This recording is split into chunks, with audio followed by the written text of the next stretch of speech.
Hello and welcome to supporting learners. I hope सारे बच्चों की नीट की तैयारी बहुत अच्छी चल रही होगी। सो आज इस वीडियो में हम सॉल्व करेंगे और डिस्कस करेंगे नीट 2018 बायोलॉजी एमसीक्यूज। इससे पहले दो वीडियोस में हम कई क्वेश्चंस डिस्कस कर चुके हैं। इस वीडियो में हम आगे के क्वेश्चंस डिस्कस करेंगे। This is the part 11 of most important biology MCQs for NEET 2020। So आज के वीडियो को स्टार्ट करते हैं with the homework question of the previous video. The question says, after karyogamy followed by meiosis, spores are produced exogenously in first Neurospora, second Alternaria, third Agaricus and fourth Saccharomyces. So यहाँ पर Neurospora और Saccharomyces, these two belong to Ascomycetes. These two belong to Ascomycetes in which ascospores are produced. Ascospores produce होते हैं endogenously inside a structure known as the ascus, right? So यहाँ पर exogenously पूछा हुआ है, so ये दोनों आंसर रॉन्ग है, ऑप्शंस रॉन्ग है ये दोनों। Second option Alternaria is also not the right answer because Alternaria belongs to Deuteromycetes. Deuteromycetes को ये belong करते हैं in which the sexual reproduction is not seen, right? And the third option is the correct option for this question, Agaricus, which is the mushroom, and this belongs to Basidiomycetes. Basidiomycetes को ये belong करता है in which the Basidiospores are produced exogenously. Exogenously produce होते हैं on Basidium. So the right answer is option number 3, Agaricus. Question number 1 of today's video is, oxygen is not produced during photosynthesis by first option green sulfur bacteria, second option nostoc, third option cycas and fourth option chara. So यहाँ पर अगर हम बात करें photosynthesis की, normally हम देखते हैं फोटोसिंथेसिस में ऑक्सीजन रिलीज होता है। ये इक्वेशन होती है CO2 plus H2O in presence of sunlight and chlorophyll gives C6H12O6 plus oxygen. This is the normal equation for photosynthesis. इसमें ऑक्सीजन इवॉल्व होती है, but in some organisms like green sulfur bacteria. So the right answer here is green sulfur bacteria. Green sulfur bacteria में anoxygenic photosynthesis होती है. Anoxygenic photosynthesis means oxygen is not produced, right? And these green sulfur bacteria, they are photoautotrophic. ठीक है, autotrophic है means they synthesize, they carry out photosynthesis, right? And photo means in presence of light. So ये light energy को use करते हैं to form ATP, but oxygen is not produced.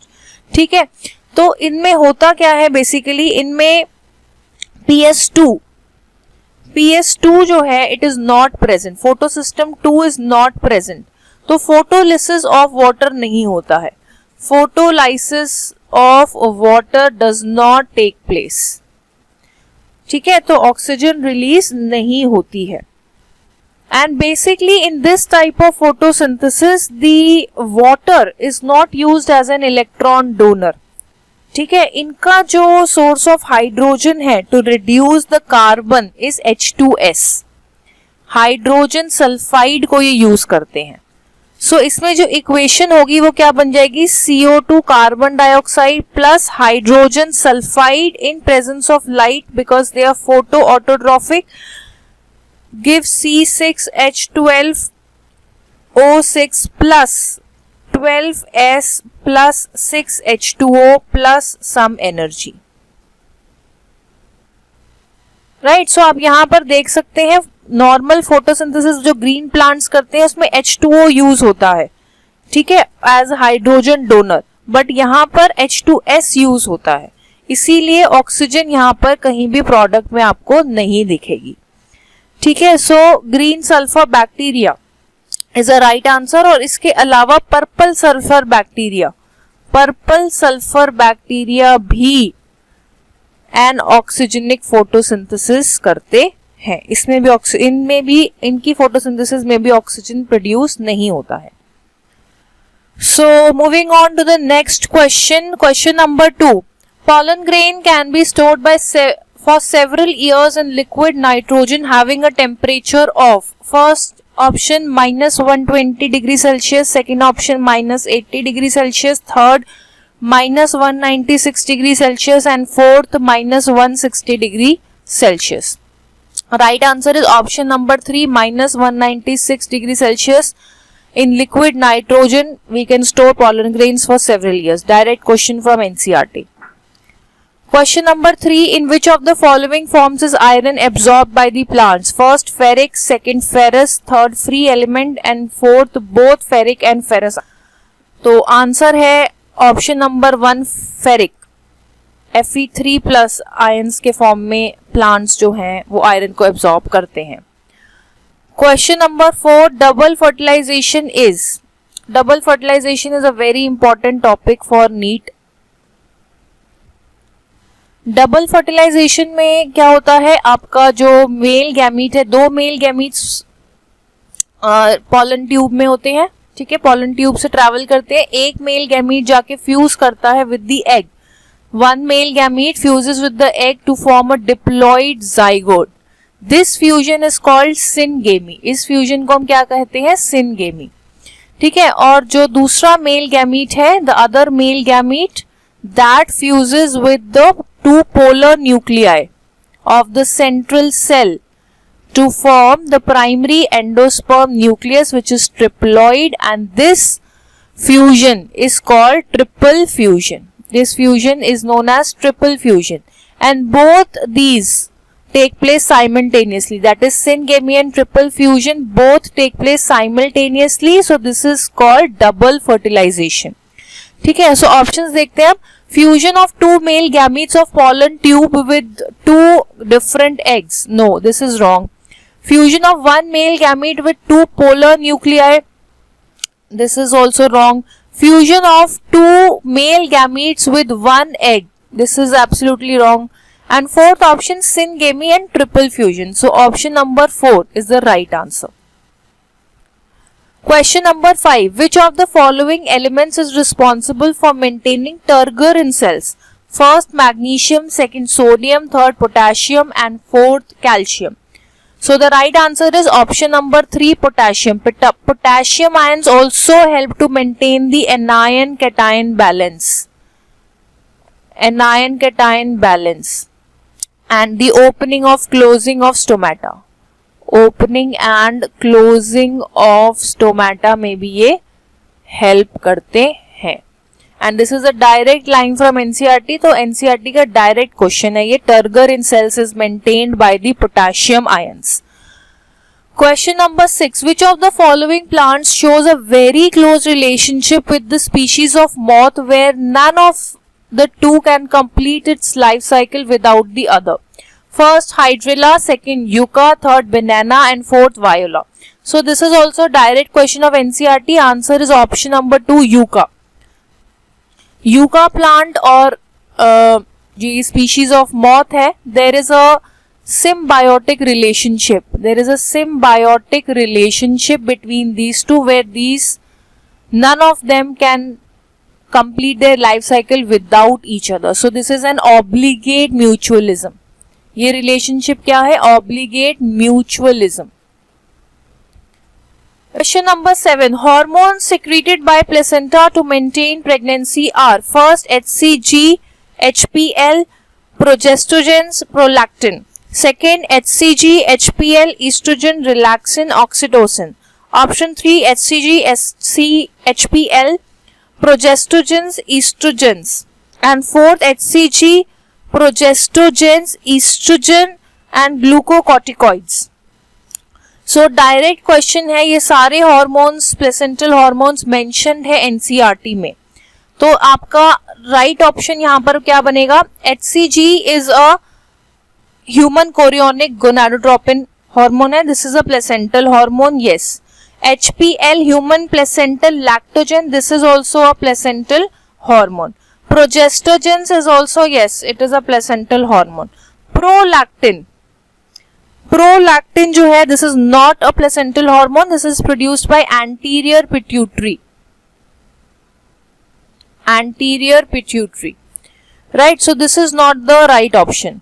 Second option, HCG yes, HPL yes, estrogen yes, relaxin yes, oxytocin. Oxytocin यहाँ पर गलत हो गया है. This is a hormone by posterior pituitary.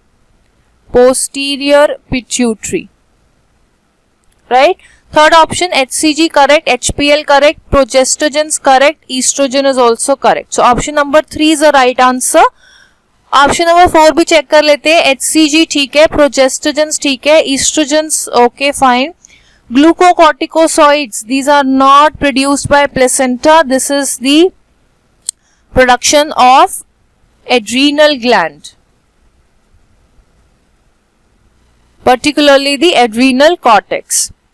Right, and HCG जो hormone है, that is the first hormone to be released from the developing placenta. Developing placenta जो पहला hormone बनाता है वो होता है human chorionic gonadotropin. इस hormone को pregnancy test में भी measure करा जाता है.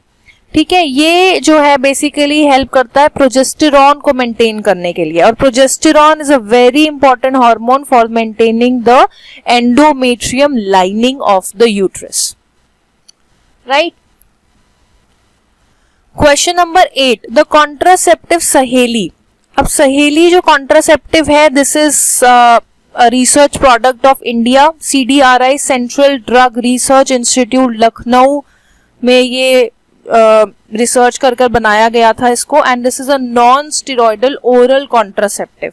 ठीक है, ओरल कॉन्ट्रासेप्टिव पिल है ये, and this is non steroidal, very important. Right, so इसमें ऑप्शंस देखते हैं. First, blocks oestrogen receptors in the uterus preventing eggs from getting implanted. Second, increases the concentration of oestrogen and prevents ovulation in the females. Third is an IUD, and fourth is a post coital contraceptive.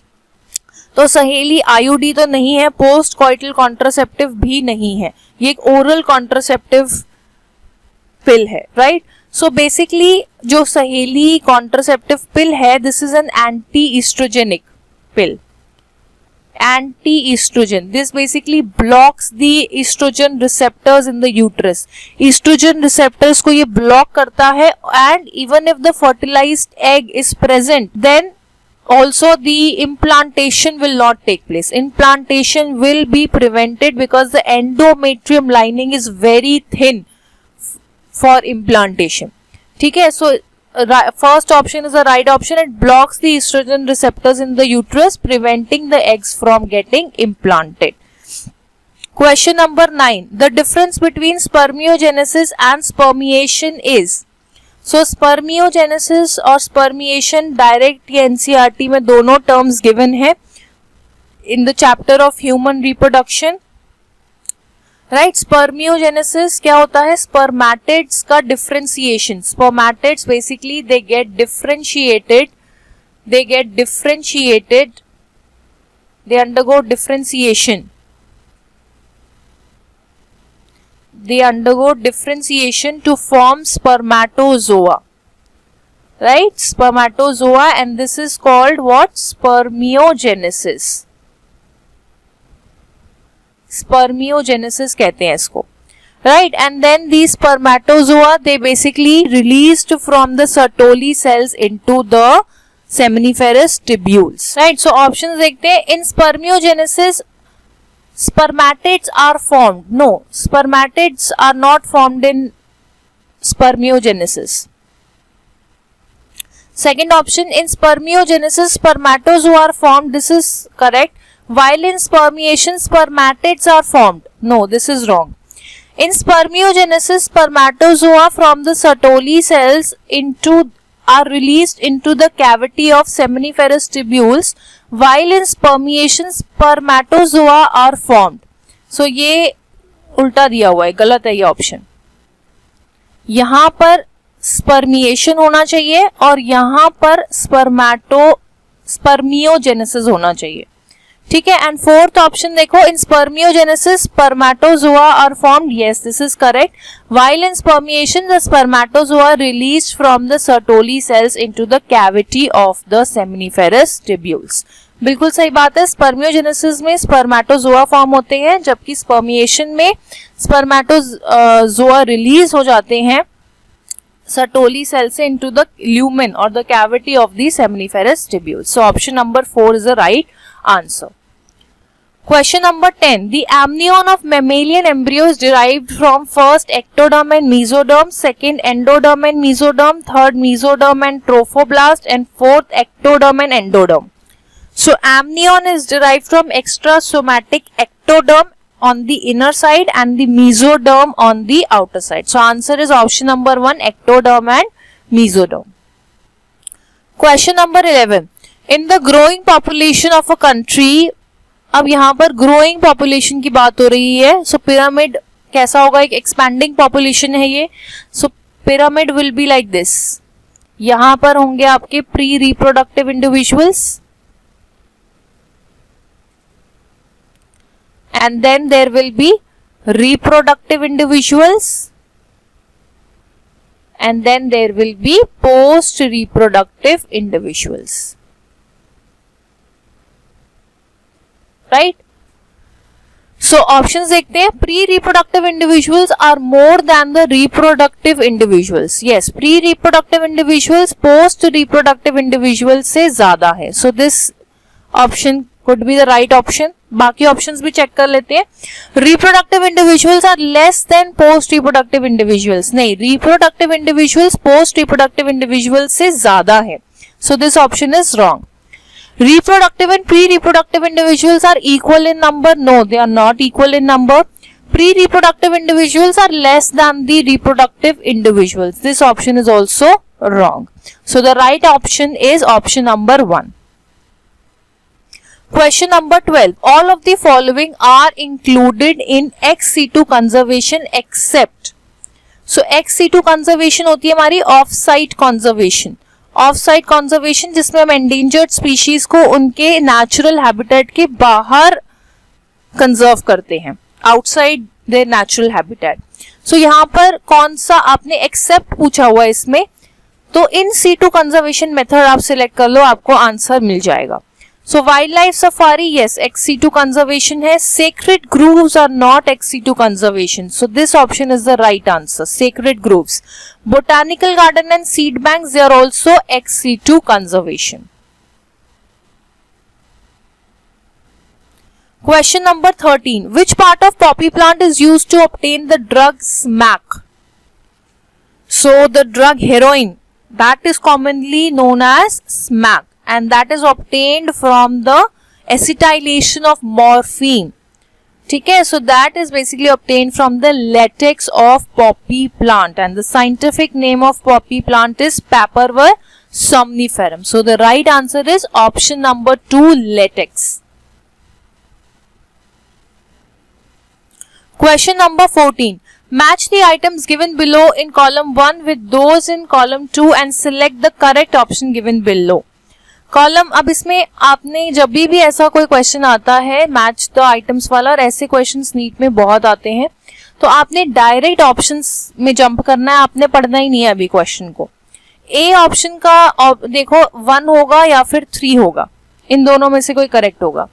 So eutrophication will match with option number 3, nutrient enrichment.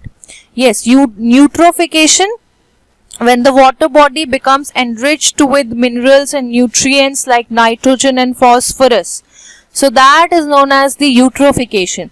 So यहाँ पर option A match हो रहा है 3 के साथ. So direct आपको आगे देखने की जरूरत ही नहीं है, आपको यहीं पर आंसर मिल चुका है. बट अभी हम यहाँ पर फिर भी सिलेक्ट कर लेंगे, हम चेक कर लेंगे बाकी options. See, this kind of approach basically saves your time, आपको टाइम सेव करेगा ये अप्रोच, राइट. बी देखो, sanitary landfill. Sanitary landfill will match with 4th. सो यहाँ पर बी 4th के साथ मैच हो रहा है. सैनिटरी लैंडफिल्स बेसिकली आपका वेस्ट डिस्पोजल के लिए अडॉप्ट किया गया था, जिसमें ओपन डंप्स में जो है सॉलिड वेस्ट को हम डंप कर देते हैं inside pits, and then we cover it up with the sand and all. Okay, so third C देखो, स्नो ब्लाइंडनेस मैच होगा UVB radiations. Yes, snow blindness is the inflammation of the cornea. ठीक है, and that will match with UVB radiations. And last is Jhum cultivation. Jhum cultivation will match with second, that is deforestation. ठीक है, Jhum cultivation is also known as slash and burn agriculture. North eastern states of India में बहुत ज्यादा practice करा जाता है. इसमें farmers क्या करते हैं, बेसिकली ट्रीज को कट डाउन कर देते हैं, फॉरेस्ट के ट्रीज को कट डाउन करके उनको बर्न कर देते हैं, प्लांट के जितने भी रिमेन्स होते हैं उनको बर्न कर देते हैं, and then basically they leave that area is left for several years. ठीक है, और उसको रिकवर करने का टाइम दिया जाता है. But why it is leading to deforestation? ये deforestation, it is leading to deforestation why? Because the recovery time is not given. अब क्या होता है, रिकवरी टाइम नहीं दिया जाता है, सिर्फ प्लांट्स को कट करके छोड़ दिया जाता है. Right, so basically this will match will deforestation. सो हमारा जो राइट ऑप्शन है वो है option number 3. Question number 15. Which one of the following population interaction is widely used in the medical science for the production of antibiotics? First, commensalism. Second option, mutualism. Third, parasitism. And fourth, amensalism. So यहाँ पर एक example से अगर हम इसको समझें population interaction को, antibiotics जैसे Penicillium is a fungus which produces antibiotic called penicillin. Right, penicillin produce करता है, and penicillin basically has the ability to kill gram positive bacteria. ठीक है, it has the ability to kill the gram positive bacteria. अब यहाँ पे एक organism A, penicillin एक organism है, ऑर्गेनिज्म ए मान लो, ये किल कर रहा है ऑर्गेनिज्म बी ऑर्गेनिज्म कौन सा है, दैट इज द बैक्टीरिया. ठीक है, ये ए ऑर्गेनिज्म बी ऑर्गेनिज्म को किल कर रहा है. ए ऑर्गेनिज्म का एक बनाया हुआ एंटीबायोटिक, एक केमिकल जो है वो बेसिकली किल कर रहा है दूसरे ऑर्गेनिज्म को. सो इसमें the bacteria they are getting killed, they are getting harmed, and penicillium is not getting affected. So इस टाइप की इंटरेक्शन क्या हुई, -0 type of interaction, and that interaction is basically amensellism. So option number 4, amensellism is the right answer. So moving on to the next आपका एक homework question है. So pause करो video को, question को read करो ध्यान से and tell me the answer in the comment box.